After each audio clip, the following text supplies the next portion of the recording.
বিসমিল্লাহির রহমানির রহিম। আসসালামু আলাইকুম সুপ্রিয় দর্শক, আমার কুকিং চ্যানেল দীপ কিচেনে আপনাদের সবাইকে স্বাগত। আজকে আমি আপনাদের কাছে একটা সহজ উপায়ে বিরিয়ানির রেসিপি নিয়ে এসেছি। তা হলো বিফ শাহি বিরিয়ানি। এটা শাহি বিরিয়ানি, কিন্তু উপাদান কিন্তু একদম কম। অল্প উপাদান দিয়ে আমি থাকা উপাদানগুলি, যাতে কোনো মানে বেশি কিছু লাগবে না, অল্প জিনিস দিয়ে সহজেই তৈরি করে নিতে পারবেন। যখন ইচ্ছা হবে তখনই তৈরি করে নিতে পারবেন। সেই রেসিপিটি আপনাদের সামনে আজকে আমি করে দেখাবো। চলুন তাহলে রেসিপিটি শুরু করা যাক। বিরিয়ানিটা রান্না করার জন্য এখানে আমি প্রায় 1 কেজির চেয়ে একটু বেশি আছে মাংস, হাড় চর্বি সহই নিয়ে নিয়েছি। নিয়ে মিডিয়াম সাইজ করে কেটে নিয়েছি। আপনারা এর চেয়ে ছোট করেও কেটে নিতে পারেন।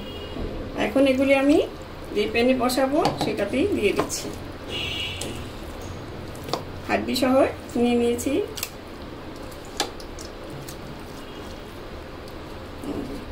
এখন দিয়ে দিব এখানে 1/4 কাপের মতন টক দই। এই টক দইটা আমি একটু ফেটিয়ে রেখেছি। ফেটিয়ে দিলে ভালো হয়, এটা একটু ছানা ছানা কিরকম জানি হয়ে যায়। এখন দিয়ে দিব আদা রসুন বাটা। এখানে আছে 2 টেবিল চামচ আদা, 2 টেবিল চামচ রসুন বাটা দিয়ে দিলাম। এখন দিয়ে দিচ্ছি এখানে কিছু গরম মশলা। এখানে 2টা তেজপাতা আমি মাঝখান দিয়ে ছিঁড়ে নিয়েছি। আর আছে 2 টুকরো দারচিনি, 4টা এলাচ। এলাচটা একটু মুখটা ফাটিয়ে নেবেন। আর বড় একটা কালো এলাচ, এই যে। আর এখানে আছে 4টা লবঙ্গ। আর দিয়ে দিব এখানে গুঁড়া মশলা 1 চা চামচ, ধনিয়া 1 চা চামচ, গুঁড়া মরিচ, মানে মরিচটা একটু বেশি দিয়েছি আমি 1 চা চামচের চাইতে। আপনারা আপনাদের স্বাদ অনুযায়ী দিবেন। আর এখানে আছে 1 চা চামচ জিরা গুঁড়া, স্বাদ মতো লবণ।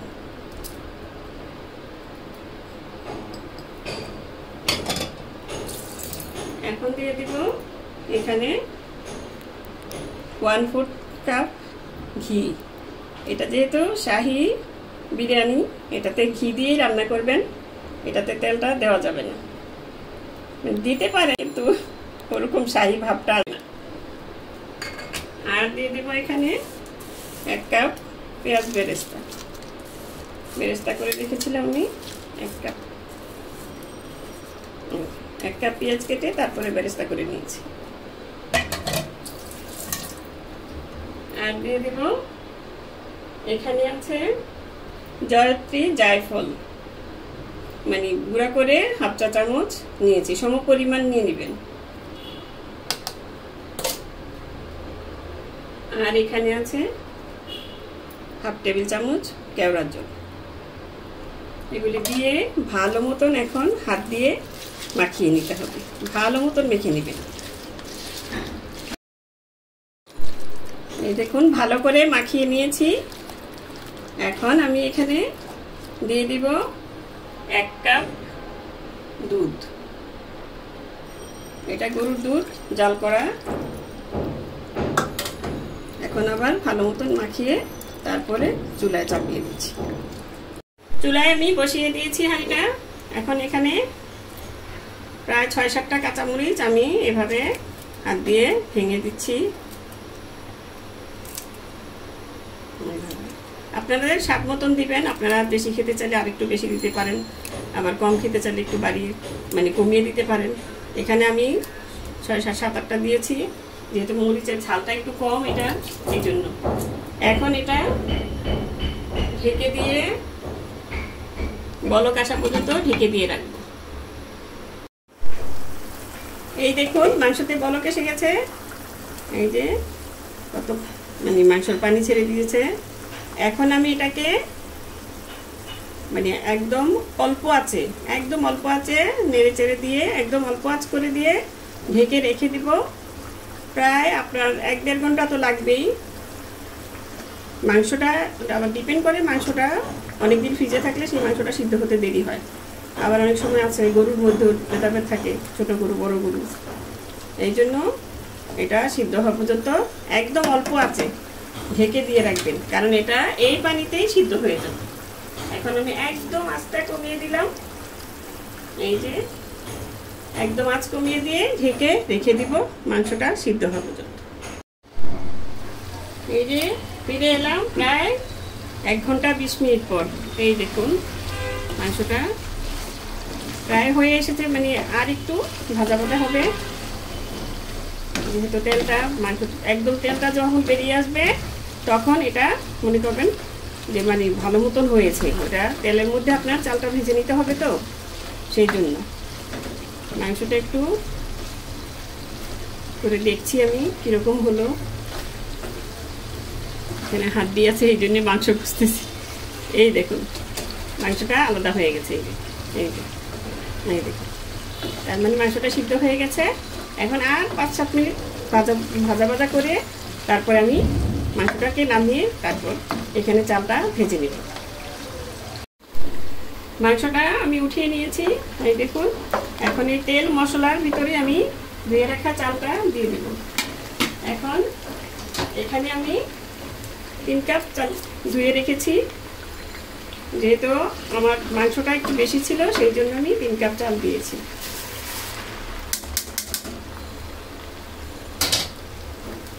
এখন এটাকে অনেকক্ষণ 5-7 মিনিটের মতন চালটা আমি ভেজে নিব। লবণ দিয়ে দিব স্বাদ মতন। এখানে চালের লবণটা অল্প দিবেন প্রথমে, পরে পানিটা দিয়ে দেওয়া যাবে। যেহেতু মাংসটা রান্না হয়েছে ওখানে লবণ মাংসের মধ্যে দিয়েছি, এখন চালের জন্য লবণটা দিয়ে দিলাম। এখন 5-7 মিনিট আমি ভেজে নিচ্ছি। চালটা আমার প্রায় ভাজা হয়ে গেছে, এই দেখুন একটা শনশন আওয়াজ হচ্ছে, এটাতেই বোঝা যাবে যে চালটা ভাজা হয়ে গেছে। এটা নতুনদের জন্য, তারা বুঝতে পারে না অনেক সময়। এই যে এইভাবে, কি ব্যাপার সবাই বলবেন যে হাঁড়িটা বড় হয়ে গেল কেন? আমার পাত্রটা ছোট ছিল এই জন্য পাত্রটা পাল্টে নিয়েছি। এখন এখানে গরম পানি দিয়ে দিব। চুলাটা আবারও আমি বলছি যে যারা নতুন রাঁধুনি তারা চুলাটা বন্ধ করে নেবেন। আমিও বন্ধ করে নিই এখনো, কারণ ছিটে আসে। চুলাটা বন্ধ করে তারপরে পানিটা দিয়ে দিবেন। আমি এখানে চাল নিয়েছি 3 কাপ, পানি দিয়ে দিয়েছি 6 কাপ। এখন চুলাটার সাথে সাথে এই যে ধরিয়ে দিলাম, ধরিয়ে হাই হিটে এখন চালের মধ্যে একটা বলক আনিয়ে নিতে হবে। এর আগে আমি লবণটা আবার একটু দেখে নিচ্ছি। লবণ লাগবে, এটাই বলছি আমি যে লবণটা প্রথমে বেশি দিবেন না। এই পানিটা দিয়ে লবণটা দিলে আপনার লবণটা ঠিক মতন হবে। দরকার হয় একবারের জায়গায় 2 বার দেখবেন। আর দিয়ে দিচ্ছি এখানে 1 চা চামচ টেস্টিং সল্ট, এতে স্বাদটা বাড়বে আরো। আর দিয়ে দিব, এখন আর কিছু দিব না। এখন চালটার মধ্যে বলক আনিয়ে নিতে হবে। একটা বলক আসলে চালটা আমি ভালো মতন ঢেকে দিব। এই যে এখন আবার লবণটা দেখে নিতে পারেন, যাদের দরকার হয় যে বুঝতে পারেন না, লবণটা আবার দেখে নিলে হয়ে যাবে। আমারটা ঠিক আছে। এখন বলকটা আসলে আমি দেখিয়ে দিচ্ছি কিভাবে ঢেকে রাখবেন। এই দেখুন চালটা প্রায় মাখা মাখা হয়ে গেছে। এখন চুলার আঁচটা একদম কমিয়ে লোয়ের চাইতে একটু বেশি রেখে এখন আমি হাঁড়িটা ঢেকে দিব, চালটা যাতে সিদ্ধ হয়ে যায়। ফিরে এলাম প্রায় 10-15 মিনিট পর। এই দেখুন চালটা একদম মানে চালের পানিটা একদম শুকিয়ে গেছে। এখন একটু উল্টে দিব যাতে উপরের চালটা নিচে চলে যায়। আর আপনাদের বলে দিচ্ছি, এই চাল যদি নতুন হয় তাহলে কিন্তু পানিটা একটু কমিয়ে দিবেন। যেমন এখানে আমি 3 কাপ চালের জন্য 6 কাপ পানি দিয়েছি। এখন আপনি 3 কাপ চাল দিলে 2.5 কাপ মানে 5.5 কাপ কিংবা 6.5 কাপের মতন পানি দিবেন। এখন আমি এখানে সেই মাংসটা দিয়ে দিব। এখন আপনারা আবার এখানে যদি ঝোল থাকতে মানে পানিটা থাকতে, পোলাওয়ের পানিটা থাকতে যদি আপনি মাংসটা দিয়ে দেন তাহলে আপনার তেহারি হয়ে যাবে।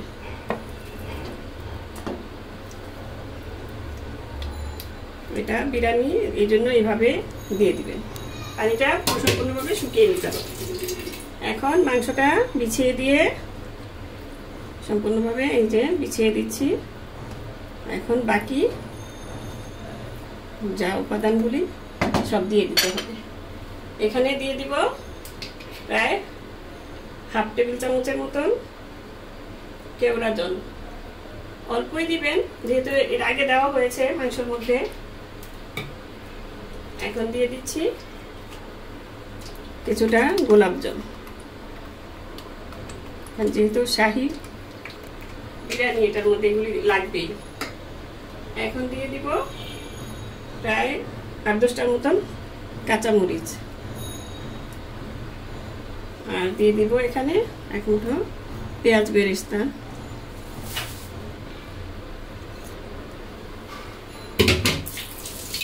আর দিচ্ছি 1 মুঠো কিশমিশ। এটা যার যার টেস্ট অনুযায়ী বাড়িয়ে দিতে পারেন, কমিয়ে দিতে পারেন। আর দিব এখানে আপনারা বাদাম কুচিও দিতে পারেন, কাজু বাদাম কুচি, কাঠবাদাম কুচি। আর দিয়ে দিব এই 2 টেবিল চামচের মতন ঘি।